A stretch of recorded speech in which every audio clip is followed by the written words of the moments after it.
You may have seen this photo. It is ousted Venezuelan dictator Nicolás Maduro giving a double thumbs up. This was as he was being led in custody after his capture.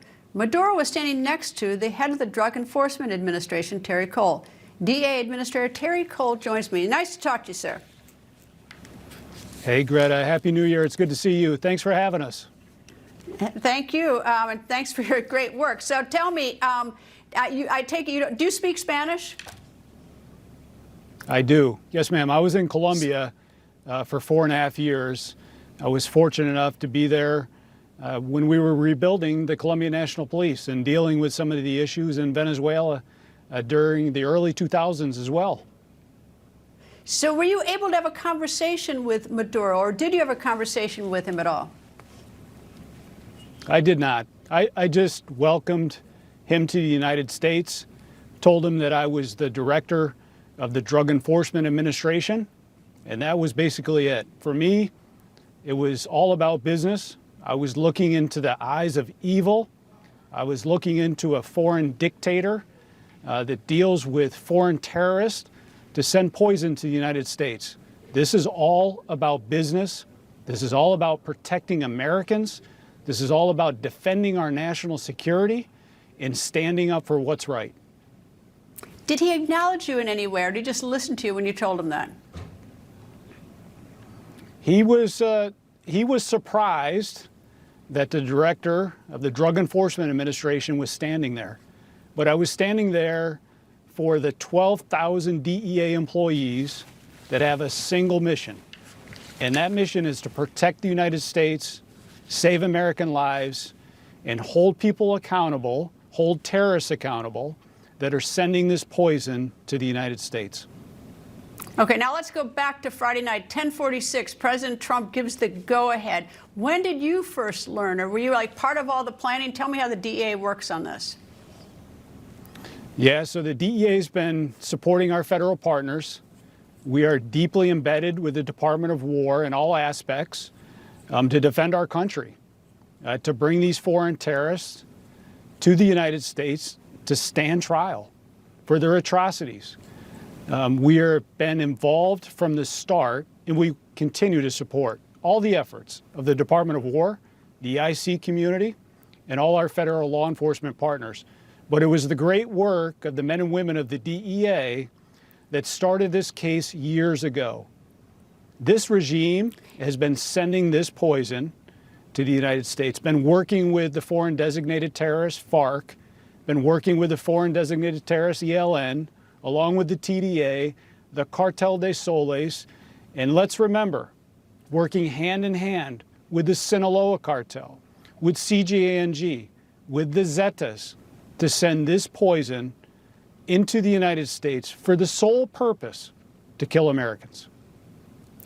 When did DEA take custody of him? Did you take custody of him once he was arrested, or was DEA part of the operation, or was it the Department of Justice? Whose plane was it that brought him here? We took custody of him in country from the Department of War. He was transported to the United States via an FBI aircraft. And where was his wife?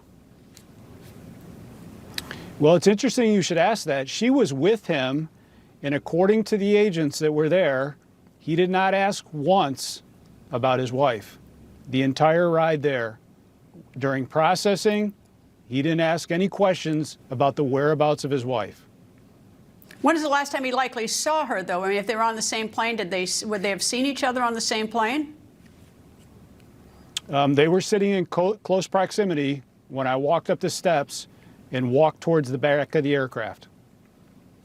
I take it you didn't have a conversation with his wife? No, ma'am, I did not. All right. When was this operation first conceived? How many months ago? I would have to refer you directly to the Department of War as when they started their planning. We have just supported their efforts from the start. The Department of War and DEA have been embedded together for close to 35 years in this fight against narco trafficking. A lot of people are saying today, I hear otherwise, is that fentanyl comes in from at the West Coast, from China through Mexico, the United States. Cocaine comes in through Venezuela. Cocaine poisons. I mean, it ruins families. I get it. But some people are even denying that the Venezuelan transit point or a point of origin, that it goes on to Europe, it doesn't come here. Does cocaine come from Venezuela? Do those narco-terrorists, are they part of transporting it here to the United States? Absolutely. And the Cartel de Soles in TDA, they are an integral part in the transportation, distribution, and manufacturing of cocaine, predominantly in Colombia, working with the FARC and the ELN to send this poison to the U.S. I can't even imagine if I were running a cartel in Venezuela right now what I'd be thinking. I mean, first of all, you've got the boats that have been hit. Now you've got the leader of one of the cartels and his wife. Actually, I think his wife is probably more involved than he is. That's my guess, because she seems pretty crafty. But now they are now not a problem to the United States. Those boats and the president, the former president or leader, and his wife. What do you think the cartel leaders are thinking today? I think cartel leaders all over the world, specifically in the Western Hemisphere, are looking over their shoulders. The DEA will not rest. The DEA will continue to pursue these cartel members, these designated foreign terrorists, with the sole purpose to bring them to justice in the United States. We have to do this. We have to protect our kids. We have to protect our citizens. And the men and women at DEA are back to global enforcement.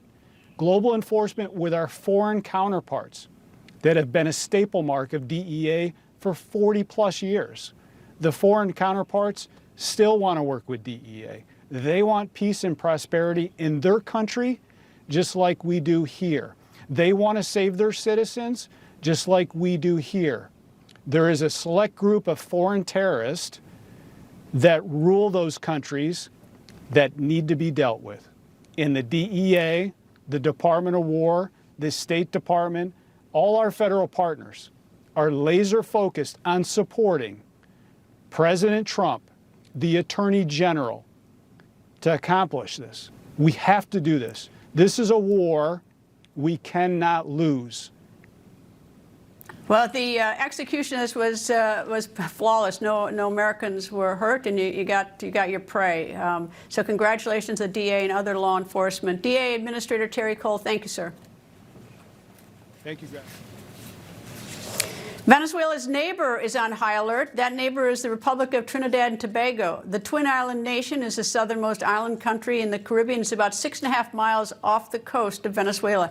Last month, just weeks before the United States military action in Venezuela, Trinidad and Tobago